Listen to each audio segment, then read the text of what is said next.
So, for today's video nga pala natin is magbebenta tayo ng aso. Ayan o. Isang mini Dachshund ang ibebenta natin ngayon mga doggers. So, dahil magbebenta tayo ng tuta ngayon, mamaya magtuturo tayo kung paano mag-alaga ng tuta at kung ano ang mga kailangan nila. Ayun mga ka-doggers. So, sa mga nagbabalak dyan na mag-alaga ng tuta, ayun, panoorin nyo lang to. Ano ang mga kailangan gawin at kailangan ng mga tuta kung ano. So yun ang tuturo natin mga ka-doggers.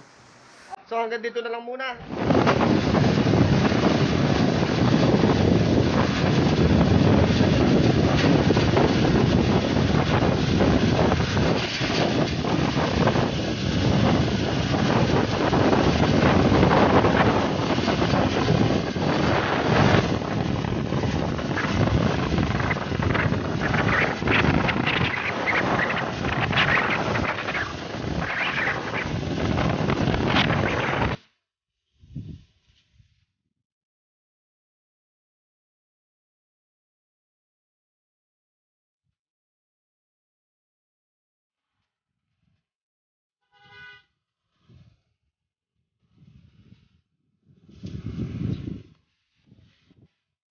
So yun na nga mga ka-doggers, so nakauwi na tayo, nandito na naman tayo sa likod. Tahimik kasi dito kaya dito tayo magbibideo. Ayun o. Sobrang presko dito. Puro saging. Ayun nga pala yung pinaglalaroan namin o. Yung court na yan. So ayun na nga mga ka-doggers, mga ilang sandali lang sisimulan natin tong video na to. Tayo na mag-usap. Mag-uusap na tayo kung paano mag-alaga ng tuta. Yung video na to ginawa ko nga pala para sa aking magandang kumare. Napakabait, napaka-sexy. Wala nang ibang masasabi. Basta nasa kanya na lahat. Ayan. Walang iba kundi si kumaring Michelle Narciso C. Ayun, i-search nyo sa Facebook kung gusto nyo siyang makita. Napaka-sexy niya, napakaganda at napakabait. So Michelle, kung nanonood ka man, para sa iyo to. Nagpa-reserve kasi siya sa akin ng tuta. Ito, si Marites. Marites yung pangalan na ito. Ayan o. Isang black female Shih Tzu. Napakaganda, ano. Sana maalagaan mo siya mabuti. So panoorin mo itong video na to. Para sa iyo to at para sa inyo na rin lahat. Sa mga nagbabalak dyan mag-alaga ng mga tuta, ano nga ba ang kailangan gawin? Ayan, ano ang mga kailangan ng tuta? Yun ang pag-uusapan natin mga ka-doggers. So sa mga ilang sandali lang, sisimulan na natin to. So ayun na nga mga ka-doggers, sisimulan na natin itong video na to. Uunahin natin pag-usapan is yung mga kailangan ng tuta. So ano nga ba yung mga kailangan ng tuta? So unang-una, mga ka-doggers, kulungan. So wala tayong dalang kulungan. Yun ang importante, kulungan. Saka ano pa ba? Pagkain, ala din tayong dalang dog food. So yun, dog food, kulungan, gatas, kasi baby pa sila kaya kailangan pa nila ng gatas mga doggers. Ano. Tapos sa inumin nila kailangan to para hindi ma-dehydrate. Kailangan lagyan nito to dextrose powder mga doggers. Kailangan din nila para sa kanilang kalusugan. So may pagkakataon na nagtatamlay o nagtatae ang ating mga tuta. Kailangan din natin ito, Papiscar. Antibacteria, Papiscar. Sa mga nagtatae dyan. Yan, kailangan din. Kung sakaling manamlay o magtae yung inyong mga alaga, kailangan nito. So, ano pa ba? Vitamins, mga ka-doggers, kailangan na din ng ng ating mga tuta para pampasiglan nila, para malakas ang katawan, at makaiwas sa mga sakit. So kung nananamlay din at alangganang kumain, magaling din to yung gamot na to. Ito yung mga paunang lunas, gamit to, SMP tablet to. Siguro sa tuta mga unting-unti lang nito kasi maliit pa sila, kaya mga basta unti lang nito yung ihati-hatiin nyo. To SMP tablet. So ayan yung mga pangunahing pangailangan ng mga tuta. Kulungan, pagkain, gamot, Ayan, vitamins, gatas. Kailangan din pala malinis kayo sa mga lugar na paglalapagan nyo para maiwasan yung pagkakaroon ng virus tulad ng parvovirus, distemper. Ayan. Kailangan lagi rin tayo magdi-disinfect ng lugar na paglalagyan nila. Lagi tayo maglalampaso. Ayan. So ayun na nga mga ka-doggers, nasabi na natin yung mga pangunahing pangangailangan ng mga tuta. So ngayon, ang pag-uusapan naman natin paano nga ba mag-alaga ng tuta? Ano ang mga dapat gawin? Ayun. Tulad ng nasabi ko kanina, kailangan nga malinis lagi yung paligid para iwas sakit. So ayun, nasabi na natin kanina yun. Saka pala pagka magpapaligo kayo ng tuta, dapat maligamgam. Tapos kahit minsan isang linggo lang, goods na yon. Wag masyadong madalas, wag araw-araw. Maaari rin kasing makasama sa kanila pagka araw-araw. Ano pa ba?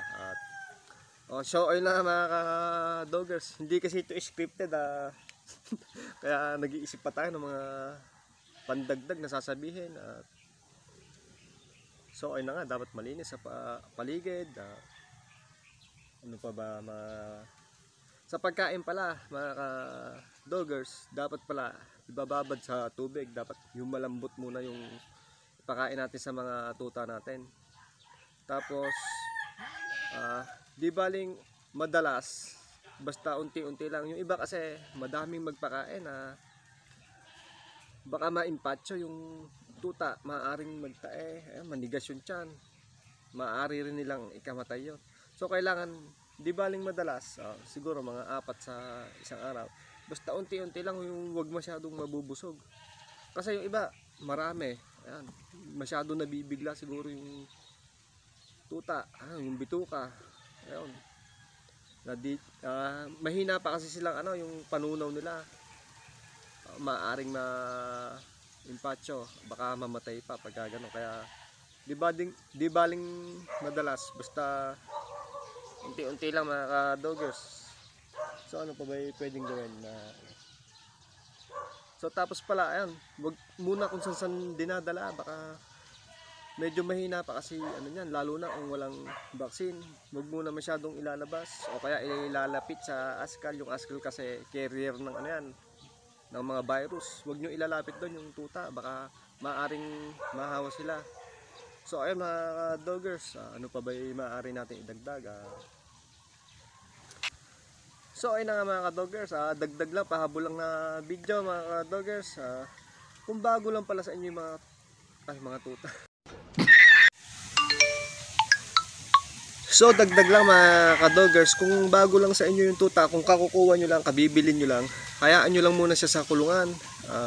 Hayaan nyo ma-adapt niya muna yung kapaligiran. Meron kasing ibang tuta na nai-stress kapag kakukuha nyo lang, yung nananamlay, ganon.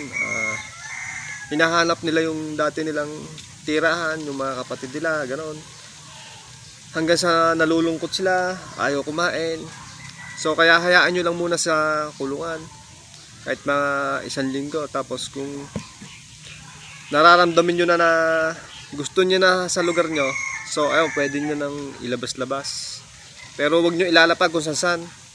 Baka kasi makakuha ng virus. Kilikin nyo lang, gano'n, kung gusto nyo ilabas mga ka-doggers.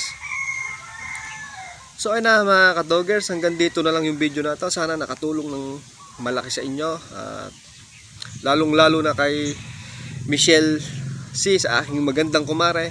So unting kwento lang mga ka-doggers, meron din kasi kong isang kaibigan, si Josa May Dasig, hindi nakinig sa akin. Lagi kong chinachat, pinagsasabihan na huwag ilalapit sa askal, huwag ilalapag-lapag kung saan-saan. So sa di inaasahang balita, habang magka-video call kami, nung nagkasakit yung kanyang papi na Shih Tzu rin yun, biglang namatay yung kanyang pero sinugod niya sa vet. Kaya lang matindi talaga yung parvovirus, hindi na rin talaga nakaya mga ka-doggers. Katigas naman kasi ng ulo ni Jose, ayaw makikinig. So Jose, kung mag-aalaga ka sa susunod, sumunod ka na sa bilin ko. Huwag kung saan-saan ilalapag, huwag ano sa askal, ilalapit. So ayun, saka pahabol lang ulit mga ka-doggers. Importante yung vaccine at deworm sa mga alaga natin. So ayan, kaya kailangan laging updated sa vaccine at deworm. Punta kayo sa ating mga veterinarian. So huwag kakalimutan nyo na mga ka-doggers, importante ang vaccine at deworm. So kasi pagka hindi rin na deworm kasi ayun, pag mabulati tuta, maaari rin nilang ikamatay yon. So ayun, dagdag lang mga ka-doggers, kaya importante ang vaccine at deworm. So hanggang dito na lang at magsi-shoutout nga pala tayo. Shoutout ulit kay Kyle Pascual. Ayun o, kasama natin dito, ipakita mo, tutukan mo. Ayan o. Pangalawang exposure niya na yan sa video natin. At kay, sino pa ba? Kay Jameboy Ibanez, kay Mac Roger Asuncion, kay Christian Timbang, sino pa ba? So yun lang yung mga isa-shoutout muna natin ngayon. At hanggang dito na lang mga ka-doggers. Yun. Sana nakatulong sa inyo. Bye-bye na. Keep safe mga doggers. God bless.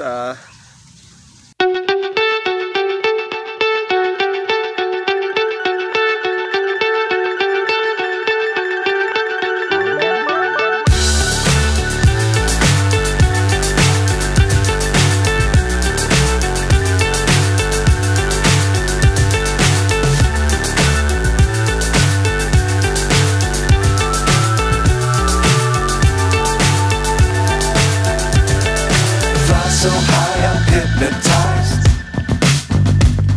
What's up is down.